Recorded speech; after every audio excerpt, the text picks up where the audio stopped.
Nessa aula eu vou falar para você sobre a teoria das relações humanas, como tudo começou, como os estudiosos, as pessoas que foram colocar essa teoria, o que eles fizeram para pesquisar, como isso aconteceu, afinal de contas, como tudo começou. Então nessa aula você vai saber um pouquinho mais sobre a teoria das relações humanas e sobre o comportamento organizacional, certo? Vamos lá então? Vamos descobrir então como aconteceu a teoria, a abordagem humanística da administração.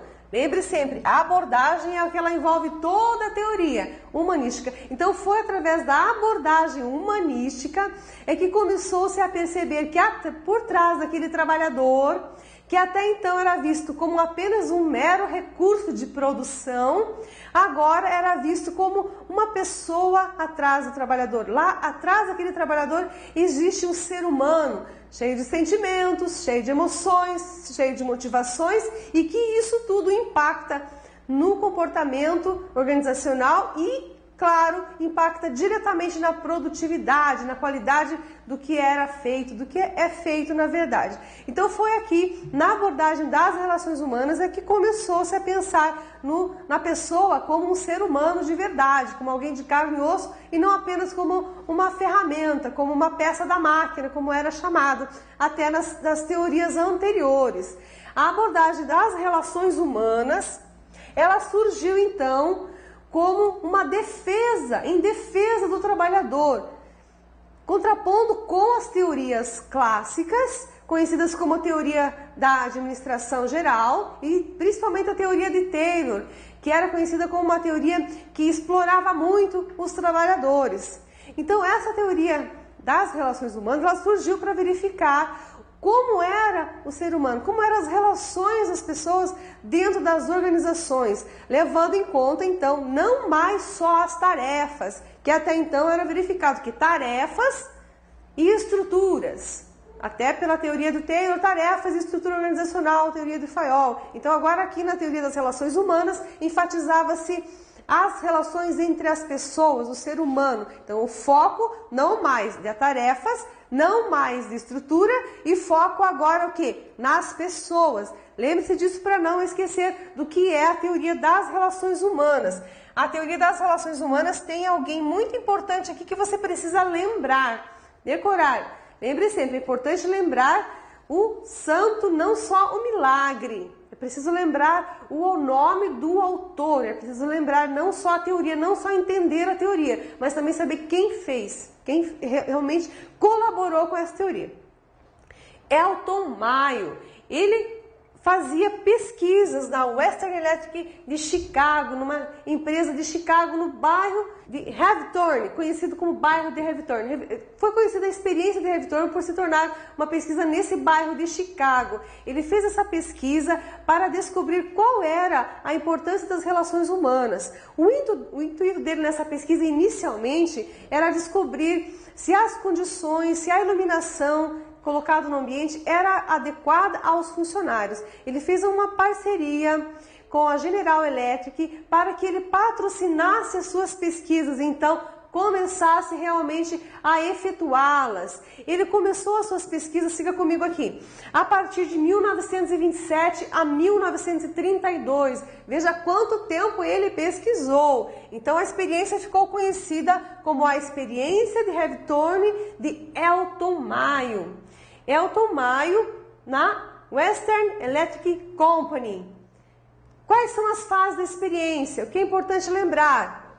Nome da experiência, a experiência. Normalmente eles não colocam nas provas ali a questão dos anos, aonde foi. Mas é importante você saber, porque se tiver no enunciado da questão, você vai ver que está correto. E quais são as fases? Aí sim é importante lembrar. Quais são as fases dessa pesquisa e o que realmente ele testou? Então, na primeira fase da atividade, ele testou as condições ambientais. Como é que ele fez? Muitos trabalhadores. Como ele poderia fazer essa pesquisa? Ele dividiu em dois grupos. Um grupo experimental e um grupo de controle, para que ele pudesse medir os resultados. Então ele separou esses trabalhadores e foi fazer a pesquisa. Como ele fez um convênio, como ele estava sendo patrocinado pela General Electric, ele colocou as condições ambientais em primeiro lugar, é claro, ele nem pretendia estender essa pesquisa em outras fases, ele pretendia ficar por aqui, porque ele pensava o seguinte, ele achava que aumentando a luminosidade, aumentando a luz, as pessoas iriam trabalhar mais, iriam ter mais produção, e que com pouca energia, pouca luz do ambiente, as pessoas iam ter dificuldade para trabalhar. E assim, é claro, a empresa que estava patrocinando iria vender mais lâmpadas e ele também iria conseguir provar que as condições ambientais eram fundamentais para o trabalhador e era o que motivava ele a produzir mais e mais e mais. Então ele fez isso, ele separou dois grupos, um grupo experimental e um grupo de controle. E no grupo experimental, ele começou a fazer essa alteração de luminosidade, aumentava muito e por outras vezes ele diminuía a intensidade da luz. Então, por vezes ele fazia várias alterações aí de aumentar ou diminuir a luminosidade. Quando ele viu o resultado, ele percebeu que não havia grande diferença na produção, que a produção havia aumentado, mas pouco. E olha o detalhe, havia aumentado nos dois grupos, tanto no de controle quanto no experimental também, por mais que tivesse aumentado pouco, mas não teve grande mudança. Com isso, a empresa que estava patrocinando ele desistiu de patrocinar o Elton Maia e ele seguiu as pesquisas por conta própria. É claro, ele ficou muito curioso em descobrir o que, enfim, então, faz com que os trabalhadores motivem-se para a produção, para ter mais qualidade, o que incentiva o trabalhador, o que muda o comportamento dele para que ele foque mais nos objetivos da empresa. Então ele seguiu a pesquisa e passou para a segunda fase, alterando o que? As condições de trabalho. O que são as condições de trabalho? Descanso, horário, as condições do trabalho em si, a tarefa. Como ele fez? Ele pegou novamente as duas equipes, dois grupos, uma experimental, outra de controle, e ele começou no grupo experimental, ele começou a dar descansos. Então as pessoas tinham descanso no meio da manhã e no meio da tarde. Por vezes ele colocava lanche no meio também, ele começou a inserir lanches para as pessoas. Não sendo suficiente, ele começou a incentivar mais. Ele diminuiu a carga horária, fazendo com que as pessoas saíssem meia hora antes do horário estabelecido. E assim ele foi mudando as condições, isso chamado condições de trabalho, para o grupo experimental. O grupo de controle não mudou nada, não mexeu nada. E qual foi o resultado? As duas equipes produziram juntas, produziram mais. Porém, as duas, o que ele esperava? Ele esperava que somente o grupo experimental é que produzisse mais e a outra ficasse para trás. Mas não foi isso que aconteceu. Curioso, ele ficou mais intrigado ainda. O que será que está acontecendo com essas pessoas? Por que elas estão produzindo? Estou dando lanche, descanso para um e para o outro, não estou dando nada, mas as duas estão produzindo? Qual é o segredo? Então ele continuou a busca por respostas. Nessa busca por respostas, ele mudou o estilo da pesquisa. Ele foi entrevistar os trabalhadores. Ele entrevistou mais de 21 mil trabalhadores, mais de 21 mil operários, para saber o que realmente eles pensavam, quais eram as suas atitudes, os seus pensamentos, os seus comportamentos. Então, para entender o comportamento deles, ele foi entrevistar para conhecer um pouco melhor os seus trabalhadores. E assim ele conseguiu descobrir informações importantes sobre o grupo informal, sobre a proteção, sobre a amizade que existia dentro da equipe e principalmente sobre as relações humanas que envolviam todas as pessoas. Logo a gente vai ver as conclusões da pesquisa. Já vou falar para você. Então, aqui na entrevista foi também fundamental para que ele unisse as informações das outras fases e ele concluísse, ele entendesse um pouco melhor por que as duas equipes produziam bem. Na quarta fase, ele resolveu fazer a última forma de pesquisa. O que ele fez? Ele começou a pagar por produção. Ele pensou, agora as pessoas vão trabalhar muito mais, porque eu vou pagar por produção para uma equipe, para o restante não vou pagar. Então ele separou uma equipe só, agora não foram 2 grupos, 2 equipes, ele separou um pequeno grupo, claro, ele não ia fazer pagamento por produção para testar para 20, 30 mil funcionários, ele separou um pequeno grupo e para aquele grupo ele iria pagar por produção, avisando, quanto mais você trabalhar, mais você vai produzir, mais você vai ganhar, aliás. Levando em conta que é preciso parar nos descansos estabelecidos. Senão todo mundo ia sair correndo, querendo trabalhar para produzir mais. Tinha então que seguir as regras e seguir o tempo de descanso e produzir mais. Porém, ele teve uma surpresa também. Ele deu uma meta para esse grupo produzir. Esse grupo tinha lá, por exemplo, de meta para produzir 600 unidades por dia. E o grupo percebeu que precisava ele estabelecer uma quantidade que ele achava, que o grupo achava ideal. Aí o grupo pensou, não, a gente não vai produzir 600, porque senão nós vamos prejudicar os outros que não conseguem produzir 600. Nós vamos produzir 400 unidades por dia, porque o outro grupo consegue produzir 300, o restante da equipe. Então nós vamos colocar como ideal produção 400, até porque se produzir 600, depois ele vai querer 700. Então o grupo em si se defendia e produzia o que ele achava por ideal. Então esse pagamento por produção, mesmo sendo colocado valores, mesmo incentivando por produção, quanto mais produzir, mais vai ganhar, ele percebeu que existia a proteção da equipe, existiam grupos informais muito fortes ali e que determinavam outras regras. Baseando então em todo esse estudo dele, houve a conclusão dessa pesquisa. Qual foi essa conclusão? Quais foram, melhor dizendo, porque foram várias. O que ele realmente estava tentando descobrir no começo, ele queria só verificar a luminosidade, o ambiente. Ele mudou totalmente o foco e falou assim, não, tem algo mais por trás do comportamento das pessoas e eu vou descobrir. E ele descobriu. Por isso que essa teoria é muito importante e realmente cai muito nos concursos. O que ele descobriu nessa teoria? Ele descobriu que o nível de produção era igual à interação social, integração social, que as pessoas se integravam, que as pessoas eram amigas, que existia amizade, que existia proteção dentro das equipes. E quanto mais amizades elas tinham, quanto mais afinidade elas possuíam, mais produção existia. É claro, quando ele uniu as equipes, isso aconteceu, porque ele separou um grupo, e esse grupo começou a se unir, começou a se conhecer, e houve a integração, e com isso a produção aumentou.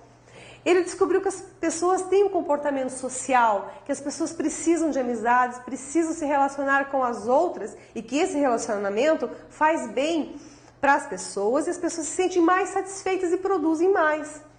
Também verificou que as pessoas não se motivam só por recompensas financeiras, mas por sanções sociais. As sanções sociais que são colocadas ali foram o quê? Várias questões de reunir as pessoas, de valorizar o grupo, de colocar as condições ambientais, de colocar as condições de trabalho em evidência, de dar descanso, de dar horário flexível, de mudar horário, no caso. Foram algumas sanções colocadas ali que também motivam as pessoas.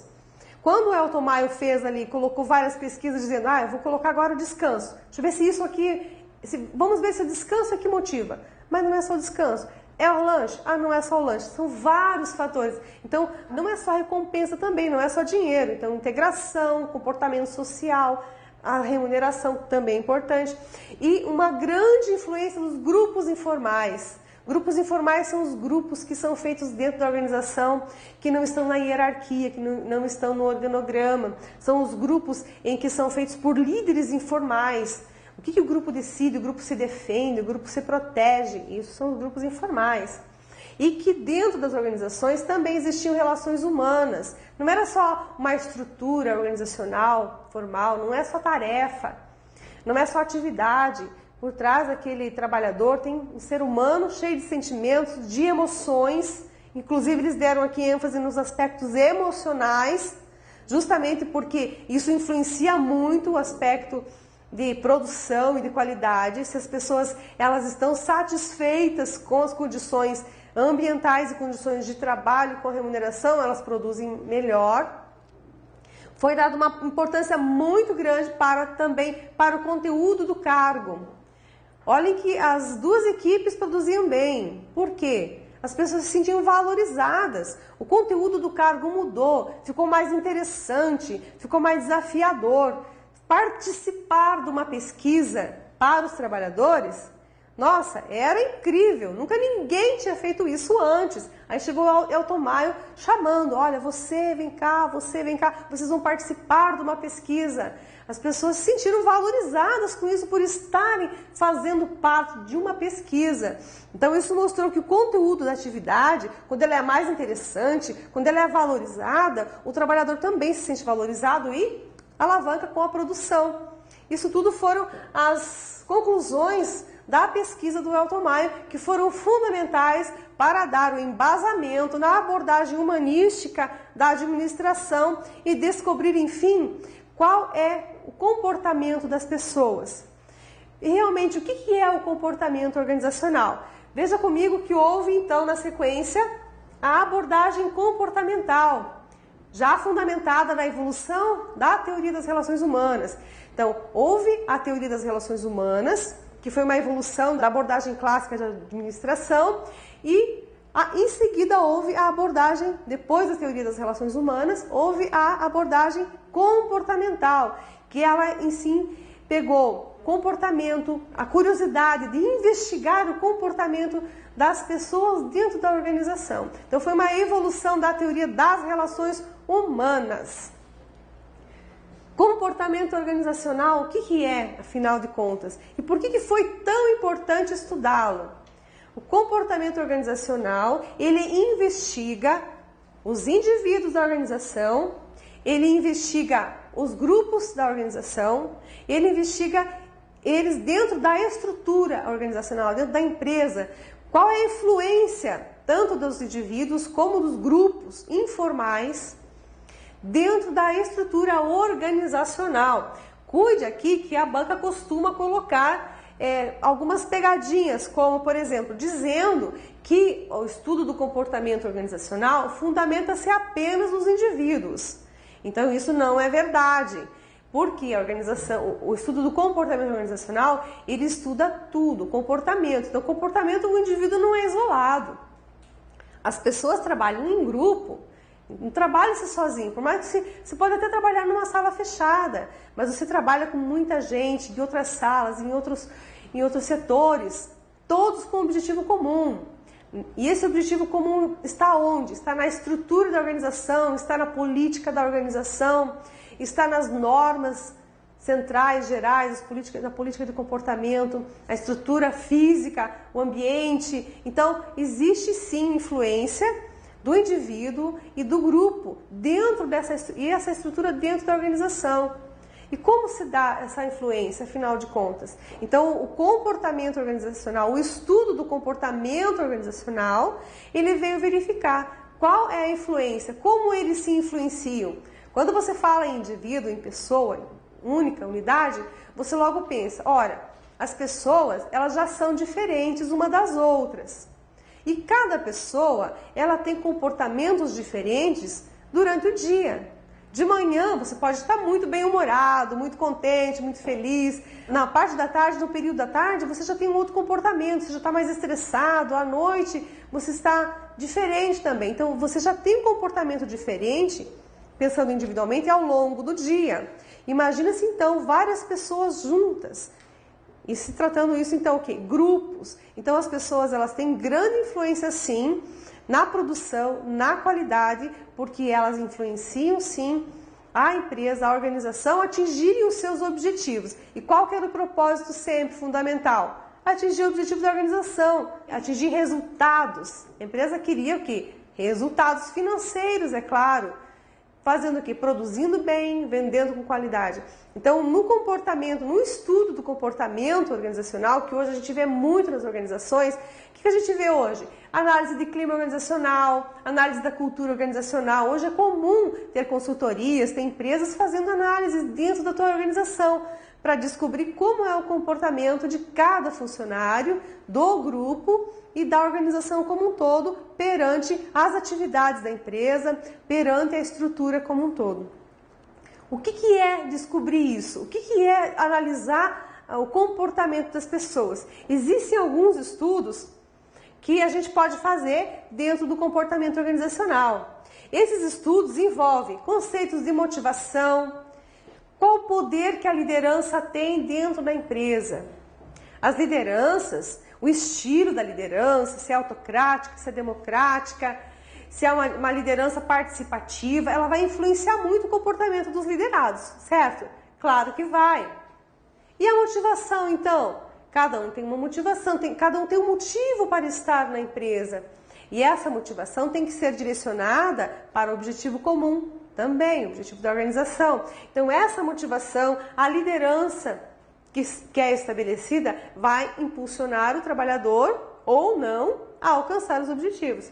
A comunicação que se estabelece entre as pessoas, se é uma comunicação clara, se é uma comunicação assertiva, correta, direcionada, se o relacionamento entre os colaboradores, entre a chefia é boa ou não. Então, quando se analisa o comportamento, a gente vai verificar o que você sente a respeito, qual a tua percepção, melhor dizendo, ou sente a respeito do seu chefe, a respeito do seu colega. Existe companheirismo, existe colaboração, existe uma liderança que realmente orienta os trabalhadores, ou existe uma liderança que não decide nada. Então, é verificado vários aspectos além, disso que eu coloquei aqui, a questão de estresse no trabalho, se a pessoa tem um trabalho realmente agradável, desafiador, se ela tem muita pressão. Quando se fala em pressão, hoje nós somos campeões em pressão. Hoje o mercado demanda muita pressão, requer muita pressão do trabalhador. E as pessoas precisam estar habituadas a serem cobradas, mas nem todo mundo consegue. Então, o que essa pressão vai causar no trabalhador? Que tipo de estresses podem existir que são controláveis e outros não? O que isso vai afetar no comportamento das pessoas? Então, tem muitos fatores, tem N fatores que impactam no comportamento dos trabalhadores dentro da organização. E foi através da abordagem comportamental, do estudo do comportamento nas organizações, é que começou-se a analisar esses aspectos. O que, enfim, motiva ou não as pessoas? O que realmente impacta no comportamento delas para que direcione elas a atingir os objetivos da organização. Lembre sempre que tudo isso sempre focando nos objetivos da organização. A teoria humanística, por si só, ela não vive, ela não sobrevive. Até porque se a organização ela for dar atenção apenas aos aspectos humanísticos, ela está perdida. Então ela tem que dar atenção, o equilíbrio é dar atenção para as atividades, para a estrutura e para as pessoas. E isso fica completo. Tá? Porém, a abordagem humanística, ela trata, o foco dela são pessoas. Ok? Então, a partir de agora, nós vamos ver algumas questões para você conseguir revisar esse conteúdo e lembrar das teorias. Então, lembre sempre que a banca ela pode inverter essas teorias, ela pode colocar que o comportamento organizacional é só o foco no indivíduo, ela pode dizer que os estudos do comportamento eles são embasados ou fundamentados na motivação. Tome cuidado com essa palavrinha, fundamentados, embasados, e quando existe um fator só depois. Porque daí, se a banca colocar isso, vai como se dissesse para você que é só aquilo. Então, não é. Comportamento é grupo, indivíduos e estrutura, análise dos três. E os estudos do comportamento são vários fatores. Liderança, motivação, comunicação, relacionamento, percepção, estresse e outros mais. Ok? Vamos ver então as questões para você revisar esse conteúdo. Siga comigo na tela. O estudo de Hawthorne representou um marco na teoria do comportamento humano. Essa questão é muito fácil, ela está certíssima, está certa. É claro, lembre-se sempre que Elton Mayo, com a experiência de Hawthorne, ele realmente foi um marco na experiência das relações humanas. Foi ele que colocou, que começou a pensar no trabalhador e pensar nos fatores que impactam e afetam o comportamento dos colaboradores dentro da organização. Foi ele que começou a pensar nas relações humanas dentro da estrutura organizacional. Por isso, a alternativa está certa. Vamos ver a próxima? Com relação ao comportamento organizacional, pode-se dizer que ele fundamenta-se no estudo dos indivíduos de uma organização. Essa questão está errada. Lembre-se sempre que estudo do comportamento organizacional não é fundamentado só no estudo dos indivíduos, é em estudo dos indivíduos, dos grupos e da estrutura dentro das organizações. Por conta disso é que essa questão está erradíssima. Vamos ver então a próxima questão? Num seminário sobre comportamento humano nas organizações, um palestrante iniciou afirmando: existem poucos, se é que existem, princípios simples e universais que explicam o comportamento organizacional, mas os indivíduos apresentam algumas características que nos ajudam à compreensão do seu comportamento. Na apresentação de uma dessas características, ele explicou que o homem é social, ou seja, a participação em organizações é muito importante na vida das pessoas, porque as conduz ao envolvimento com outras pessoas ou grupos. A resposta está certa, a resposta a essa questão é certa. Por quê? Porque realmente o homem é social. Com a pesquisa do comportamento organizacional, houve a conclusão de que as pessoas realmente precisam ter interação, as pessoas são sociais, elas precisam se relacionar com as outras pessoas. E quando elas são valorizadas, quando o grupo é valorizado, quando o grupo está interagindo, existe realmente uma harmonia maior na organização e elas produzem mais e conseguem alcançar com maior facilidade os objetivos da organização. Por isso essa questão está correta. Ok, assim eu termino a aula de hoje. Continue estudando, continue no seu foco, continue fazendo questões, procurando questões, fazendo simulados e estudando. Realmente não perca o seu foco, porque assim você vai conseguir conquistar o seu objetivo. Até mais!